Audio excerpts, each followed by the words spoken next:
Homeland Security, Secretary Austin approved a temporary Department of Defense increase of an additional 1,500 military personnel to supplement U.S. Customs and Border Protection efforts on the U.S. southwest border. For 90 days, these 1,500 military personnel who will be sourced from the active duty component will fill critical capability gaps such as ground-based detection and monitoring, data entry, and warehouse support until CPB can address these needs through contracted support.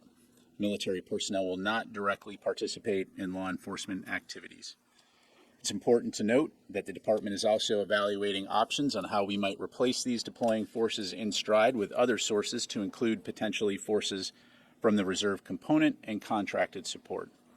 And while this request is for 90 days, I would point out that DoD has supported DHS on the southwest border for 18 of the last 22 years and every year since 2006. Shifting gears, the Department of Defense through U.S. Africa Command remains committed to supporting the Department of State's efforts in Sudan. Over this past weekend, this support involved organizing and synchronizing transportation from Khartoum to Port Sudan and on to Saudi Arabia for U.S. citizens and others who wished to depart Sudan. Today, the USNS Brunswick, along with the USS Truxtun and USS Polar, remain in the vicinity of Port Sudan and are able to provide support to the evacuation mission as needed. Additionally, ISR assets continue 24/7 overwatch over potential land evacuation routes. And AFRICOM's deconfliction cell continues to distribute relevant information to the Department of State, our allies and partners, and international NGOs to help enable informed decision-making. Looking ahead, Secretary Austin looks very forward to welcoming Philippines President Marcos to the Pentagon tomorrow. It's important to point out that we're standing at a transformational moment in the U.S.-Philippines alliance. We've made great strides recently in advancing our bilateral defense relationship from announcing 4 new enhanced defense cooperation agreement sites to successfully completing the largest ever iteration of our annual bilateral exercise, Balakatan. Secretary Austin and President Marcos will discuss a wide range of security topics, including support for the Philippines' defense modernization efforts and expanding operational cooperation in the South China Sea.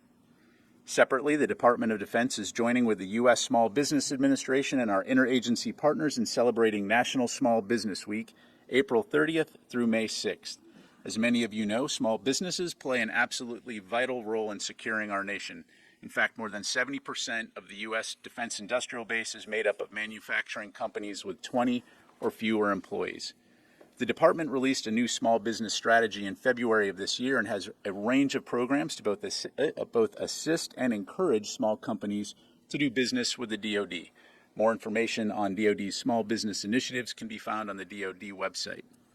Finally, the Department of Defense Outreach Office is proud to announce the premiere of Chopped Military Salute on the Food Network hosted by Tim Allen. The 5-part tournament features 16 active duty chefs from the U.S. Navy, U.S. Air Force, U.S. Marine Corps, and U.S. Army competing with their service for a slot in the final joint service competition.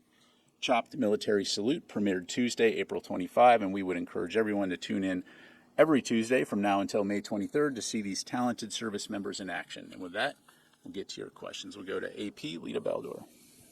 Thanks, Pat. Can you say when you expect these troops to arrive at the border, even in a range of days in the coming week, or presumably by May 11th? Would that be accurate? Do you expect these will be active duty troops, or are you going to try to have to pull some from the Guard? And third, in the past, DoD requested that DHS provide quarterly reports updating as to when and how DHS was going to be able to take over these jobs on the border. Is DoD getting these quarterly updates? And is the department confident or concerned that DHS will or won't be able to meet this requirement by the end of the fiscal year? Yeah, thanks, Lena. So on your first question, right now I think we'll see these troops arrive as early as May 10th and then in the coming weeks. Again, these will be active duty forces, although as I mentioned at the top, we continue to explore other options so that we could return those active duty forces back to their home stations in stride with potentially reserve component or contracted entities. Again, that's work that we'll continue to do. As far as quarterly reports, I'll have to take that question for you. I can tell you that, as a matter of course, we do regularly communicate with DHS. And I think, again, we're in a situation here where DHS has requested assistance and the Department of Defense is assisting on this important issue. So, thank you. Are you saying, just for clarification, that within this 90-day period, Correct. you would like to replace, or you will look at replacing some of these active duty troops with the National Guard or Reserve, or potentially beyond that? Exactly. So within that 90-day period, again, we are Secretary Austin has approved the deployment of 1,500 active duty troops, but again, we are looking and evaluating options should we be able to replace those in stride. Okay, Jen, and then we'll go to Will. Thank you, General Ryder. So just which units will these troops be coming from, and will they be helping with drug enforcement? Because that's what the original executive order from the president said. Yeah, so in terms of the types of work that they'll be doing, as I highlighted at the top, these will be very much focused on support tasks to CBP. So no, and I'll just leave it at that. I mean what I said. In terms of the specific units, these forces will come from the Army and the U.S. Marine Corps, but I'd refer you to the services to talk about specific units that will be tasked. In 2018, just before the midterm elections, President Trump ordered 5,200 U.S. troops to fortify the border. At the time, Democrats and former military officials and officers came out against that, saying they were being used for political reasons. How is this different? Yeah, so, really my focus here is on talking about what we've been asked to do and what we're doing. Clearly, DHS felt that there was a need for the Department of Defense to assist so that they can continue to do their important work. Secretary Austin approved that request, and so that's what we're focused on. Thank you. Yes, Will. Thank you. Two questions on the border situation. First, what is the current number of troops who are there prior to the 1,500 being deployed? And what necessitated this additional deployment now? Was it the changes on May 11th that are coming up, or is there any other reason regarding it? Yeah, that's correct. So in light of the changes on May 11th and the anticipated surge, DHS did reach out and request this support. In terms of the number of U.S. military that are there now, there are approximately 2,500 U.S. military who are National Guard forces. They are focused, again, on supporting CBP with detection and monitoring and aviation support. Tony? A couple of non-border questions. Ukraine, are there any PDAs or Ukraine Security Assistance Initiative contracts in the works that may be released in the next couple of weeks to help the potential spring offensive? So first of all, I don't have anything to announce today in regards to any upcoming security assistance packages, although broadly speaking, we will continue to support Ukraine with security assistance going forward, and as we have been doing. I'm not going to get into the specifics on timing in terms of any potential counteroffensive, other than to say from the very beginning we've been working closely with Ukrainian leaders, with our allies and partners, to assess what Ukraine needs to defend their sovereignty and to take back their sovereign territory. Different part of the world, South Korea. Last week, the White House announced a nuclear-powered submarine would visit. Just to clarify that, roughly when might that happen? And will this be an Ohio class that carries nuclear missiles, or it will be one of those SSGNs that just carries Tomahawks? Yeah, so in terms of the timing, Tony, I'm not going to get ahead of or announce any timing of a deployment. It will be an Ohio-class SSBN model, but that's about as specific as I can get. But it'll carry nuclear weapons, though. I'm not going to get into the specific payloads other than the type of submarine will be an SSBN. Okay, thanks. Thank you. Okay. Yes, sir. Thank you very much, General. A question from Syria. The killing of the Daesh leader on Saturday in an operation by the Turkish intelligence, this was announced by the Turkish president. Does the United States have any comment on that, confirmation comment, or what do you know about this? Certainly. At this time, we can't corroborate those reports. Certainly, that would be welcome news if true. Broadly speaking, we do appreciate what Turkey has done to counter ISIS, but that's about as much as I have. Just a quick follow-up on that.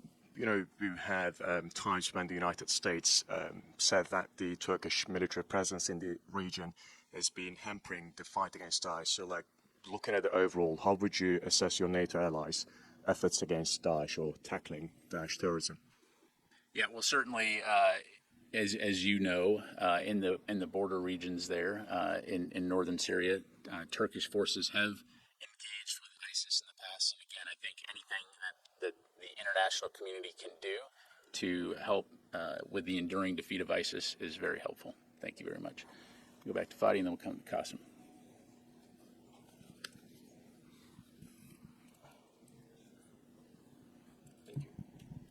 Thank you, General. So, question on Sudan. You mentioned the three Navy ships supporting the evacuation from Port Sudan to Saudi Arabia. So, I was wondering if you can give more details on the type of activities they were involved in throughout the weekend and up until now in this supporting role. Sure. So, to my knowledge, we had the Brunswick was able to assist with the evacuation of approximately 300 people from Port Sudan to Jeddah, where they were obviously met by U.S. consular affairs officials. Again, the Brunswick has returned to Port Sudan to be available to transport any additional citizens or others who may require transport out of Sudan. And the other two ships are just in the sea in case they were called upon to be involved? Correct. Just to provide us with options should we need that capability. Thank you. Qasim. Thank you, General. I have two questions, actually. One follow-up. So has there been any communications between Turkish and American militaries with respect to the killing of the ISIS leader? I don't have that. I don't know, Qasim. I would refer you to EUCOM to ask them what type of communication there may have been. Okay, and then second question. We have seen the Russians have increased the barrage of missile strikes in Ukraine. Can you update us on the battlefield currently in Ukraine? Sure. Broadly speaking, we continue to see heavy fighting in Bakhmut. Again, it's been tenuous for a while there now. As you highlight, we've seen Russia firing missiles into civilian infrastructure. Again, nothing new, unfortunately, for them, but largely along the front lines, it continues to remain static. Thank you. Let me go to Rio and then go back here and then I'll come back to you, Jennifer. Thank you very much, General. Yesterday, the U.S. and the Philippines agreed to establish a framework of trilateral cooperation with Japan and Australia, respectively. So, can you share a little bit more details, a little bit more specifics on what the Pentagon wants to do with this new trilateral format militarily moving forward? Yeah, sure. Well, I don't have anything specific to announce today, Rio. I would tell you that the Philippines, Japan, and Australia continue to remain very essential allies for us. We obviously share common focus and common values when it comes to promoting peace, stability, and security in the Indo-Pacific region.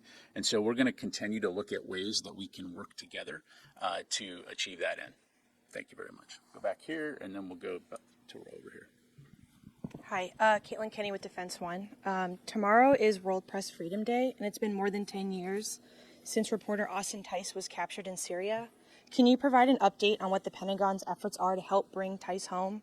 And can you explain what may be hindering the government's effort to bring him back? Thank you. Yeah, thanks very much.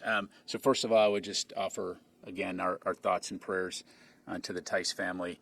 While I don't have an update to provide today from the Pentagon in terms of efforts to recover or find Austin, I would say that we do continue to recognize the important work that journalists like Austin or Evan Gershkovich and many others have done and continue to do around the world to report on important issues as part of a free and independent press. Thank you. Ro. Thank you, General. I have a follow-up question on the visit of Philippine President Marcos to the U.S. So yesterday, White House announced that two countries are adopting a new defense guideline. So through this new defense guideline, how can U.S. and Philippines prepare for the potential contingency in the region, including the invasion of Taiwan? Sure. So we'll obviously have much more to provide tomorrow after the president's visit to the Pentagon. To underscore your point, you've heard the White House talk about the fact that the United States and the Philippines will be adopting bilateral defense guidelines. And what these will do is help to institutionalize key bilateral priorities, mechanisms, and processes that will help deepen our alliance. What we're looking to do here is look at enhanced bilateral planning, information sharing, accelerated defense capability development, and collaboration on emerging security technology. So again, we'll have much more to provide in the days ahead. Thank you, Jennifer. And then I'll go to Mike. Just a quick follow-up, General Ryder. Why are these active duty troops being sent to the border and not National Guard?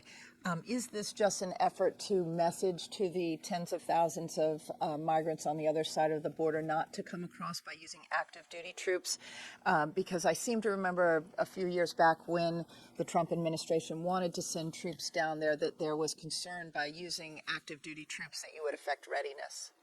Yeah, so really this is about being responsive. DHS has asked us for this support. And so the ability to rapidly provide support from our active duty forces is really the key here. Again, as I mentioned, we're evaluating options to look at potentially replacing some of those forces with reserve or contracted support. And as you know, calling up reserve component forces involves some time associated with that. And so by tasking the active duty forces, we're able to meet this request very urgently and support DHS. And so it won't affect readiness? It will not affect readiness. Phil. Hey there. Just wondering if you've now, that the DoD assesses that it now knows the totality of the material leaked by Airman Teixeira, and whether or not you've initiated or completed a damage assessment. Thank you. I'm sorry, Phil. Can you say that first part again? Yeah, whether or not the DoD now assesses that it knows the totality of the material leaked by Airman Teixeira, and whether or not you've initiated or completed a damage assessment. Thank you. Yeah, so that work is ongoing. As you know, the Secretary directed that we do a comprehensive review of the impact of that leak, and so that work is ongoing, as is the criminal investigation into the airmen specifically. So then, to be clear, then you're not quite sure yet. It's not clear yet whether or not you know the totality of the material. We continue to evaluate just exactly what was leaked as part of this unauthorized disclosure. Thank you. Yep. Yes, sir. Go here and then over to Mike. Thank you, sir. On Ukraine, in January and in November, General Milley stated that there were well over 100,000 Russian casualties, and yesterday, NSC's Kirby stated that there was, since December, about 100,000 Russian casualties with 20,000 dead. So is it safe to assume that there are now well over 200,000 Russian casualties in Ukraine? Again, I'm not going to have anything to add beyond what Mr. Kirby provided yesterday, other than to say this conflict has been bloody from the beginning. Russia's invasion has caused the death of thousands and thousands of people. And again, another reason why we would call on Russia to end this needless and senseless war as quickly as possible, immediately. Thank you. And last question, go to Mike here. Change the subject a bit. Archbishop Timothy Broglio of the Military Archdiocese sent out a letter a couple days ago criticizing Secretary Austin's policy, saying that it mandates federal funding for abortion travel and compels military commanders to authorize such undertakings. He said the policy fails to incorporate basic conscience protection and creates First Amendment pitfalls for military commanders. I was wondering if the Pentagon has any thoughts on, any comment about the Archbishop? Yeah, I don't have a comment to provide on the Archbishop's letter. Thank you very much. Thank you very much, everybody. I appreciate it.